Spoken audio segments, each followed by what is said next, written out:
This story is about 10 rather close relations of ours who seem to get into almost exactly the same kind of trouble we do. All 10 of these jolly characters lived in the same neighborhood and were all good friends, generally speaking. Each of them had a bicycle, and each took care of his bicycle in exactly the way he took care of himself.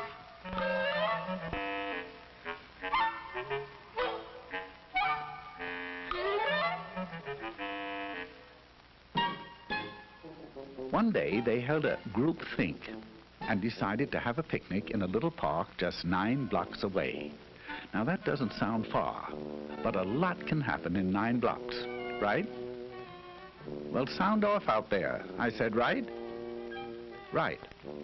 So they all ran home and made themselves sandwiches.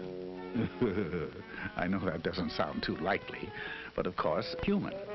Then they hurried back, all ready to go. Now, one of the 10 was a rather hungry type. His name was Slim Jim McGupney, and his picnic lunch was what you might call a portable banquet, right? Right. Slim knew that his big sack would be hard to handle, so he asked Orville Slump if he'd carry it for him. Orville had a basket on the rear of his bike. He was a good sort, and he answered, okay. Some of the others noticed this and asked him if he'd carry theirs, too. Orville answered graciously, well, I guess so. And naturally, everybody else did the same until Orville's rear basket looked like a chuck wagon.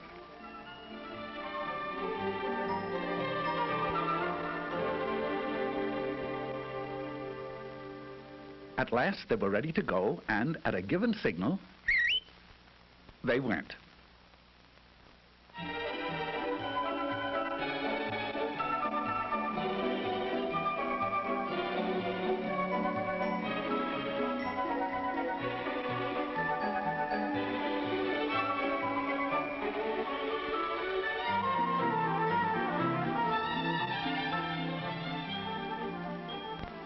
Now this is Rooty Toot Jasperson.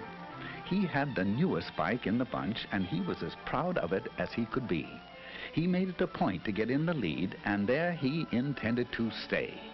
It would seem that Rooty Toot was a slam-bang go-getter headed for big things in life, right? Right.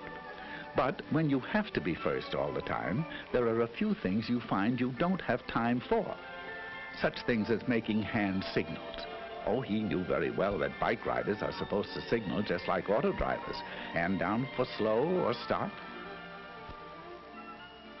Hand up for right turn. Hand straight out for left turn. But pretty soon, he began to feel silly making so many signals to stay out in front. So he skipped one to rest his poor old tired arm. Just one signal, once. At this point, Rooty Toot Jasperson left the party.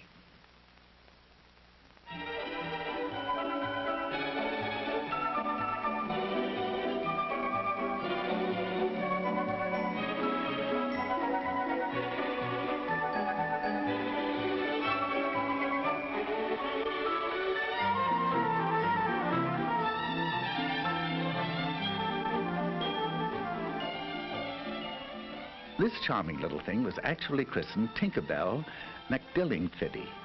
She's a sweet and lovely girl, but she has a rather poor memory. Sometimes she forgets to brush her teeth. Sometimes she leaves homework at home. And sometimes she forgets to look at traffic signals. Now she knows that she should. She knows that she should ride just like auto drivers drive.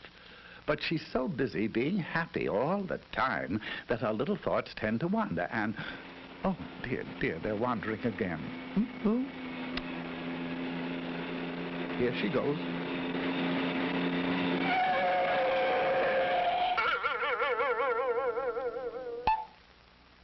exit Tinkerbell McDillingfitty. She forgot now and then.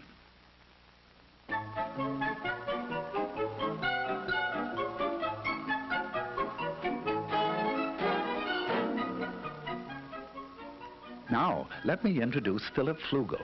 He's a star athlete, the president of his class, an honor student, and he has the handsomest profile in school. Just look at it, will you? Now, Flug, as his friends call him, has one little flaw in his character. He is very easily bored. Right now, he's asking himself why everyone has to go up this side of the street. It's so samey.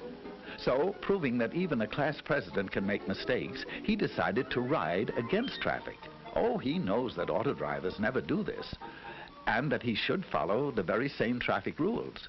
But he's in the mood to do something different. Anyway, there are no policemen around to see him.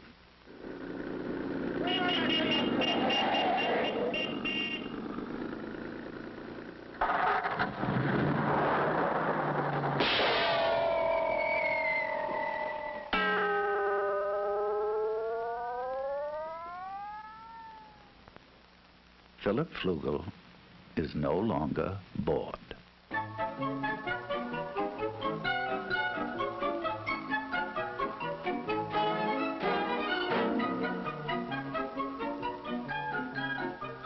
You've probably wondered about this fellow on foot. Well, his name is Mosby Pomegranate. He is splendid in dramatics, but he works so hard memorizing his lines that he doesn't get around to a lot of other things. He never made it down to register his bike and get a license for it. He knows very well that a license makes it easy to find out who he is if he's in an accident, and makes the bike easy to trace if it's lost or stolen. That's his trouble. Last week, while he was rehearsing the lead in King Kong, someone rode off with his bike. He went to the police, but of course they couldn't help him since it had no license or registration. He stomped out of the police station angrily, and he's been stomping ever since.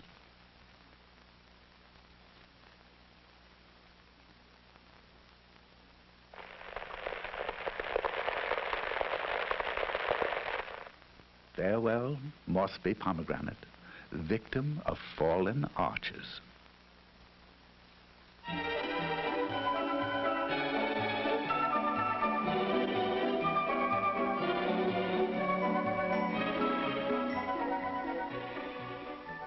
If you look carefully, you'll see Trigby Phipps. He's the smaller one in Eclipse, trying to make that bike go. His passenger is an old friend of ours, Slim Jim McGuffney. Slim Jim's bike recently collapsed from the effects of his diet, and Trigby, being a nice little fellow, agreed to ride him.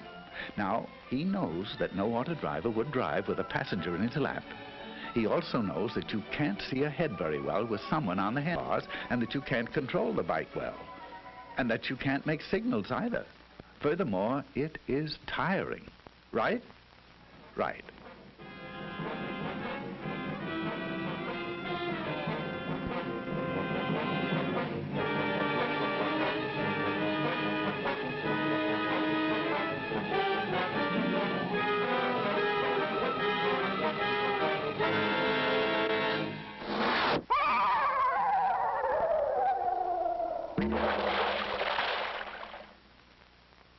So long, fellas.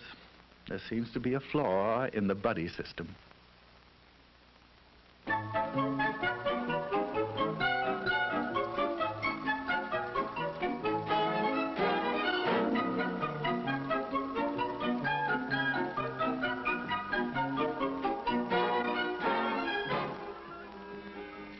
Meet Nellie Swibach.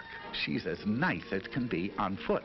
But when she gets on that bike, sweet Nellie becomes terribly impatient with other people's driving.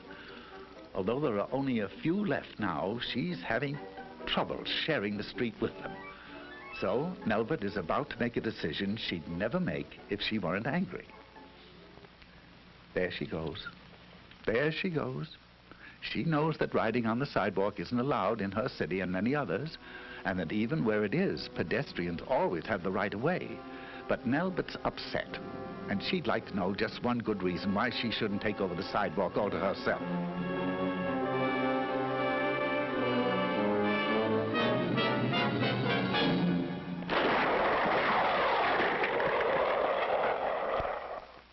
Albert Zweibach got her one good reason.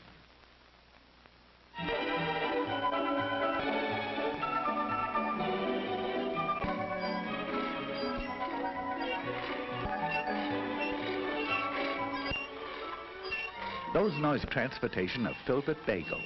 Filbert hates his old bike. He refuses to take care of it because his folks will probably give him a new one for his birthday.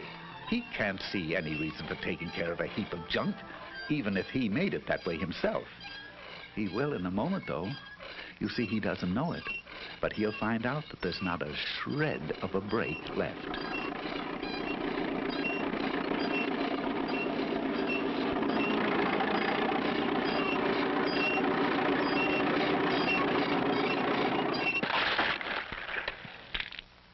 Now, Filbert would be the first to agree that if it's worth riding, it's worth taking care of.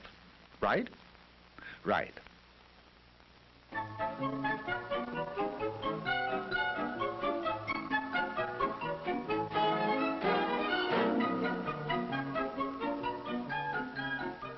Quickly meet Stanislaw Higginbottom while you can. He's a nice boy, but he won't be with us long.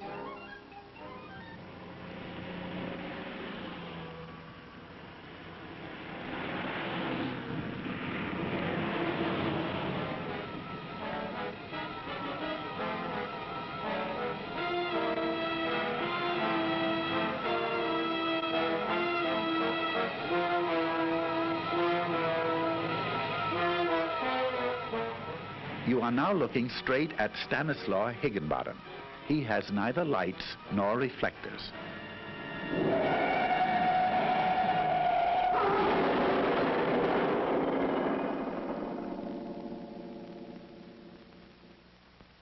Stanislaw just wasn't quite bright enough.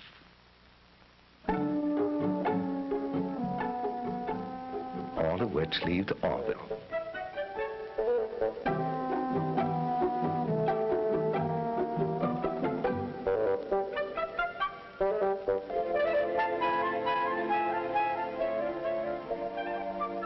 He'll get fat, all right.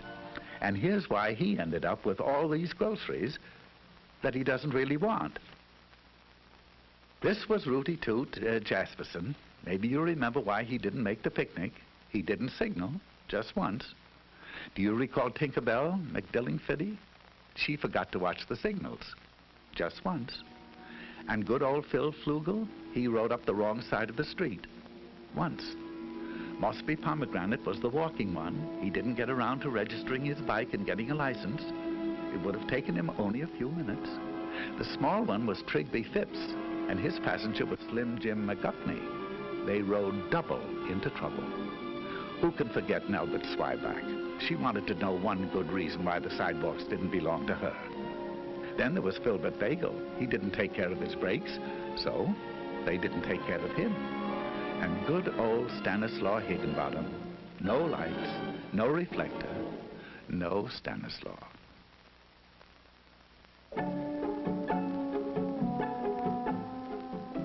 So that's why Orville Slump is picnicking alone today. He watched the signals, he obeyed traffic signs, he made hand signals, he rode alone, he stayed on the right side of the street, got a license, rode just like auto drivers drive, and kept the brakes and all in good condition. And he got fat. Of course, it was very lonely, but not as lonely as this.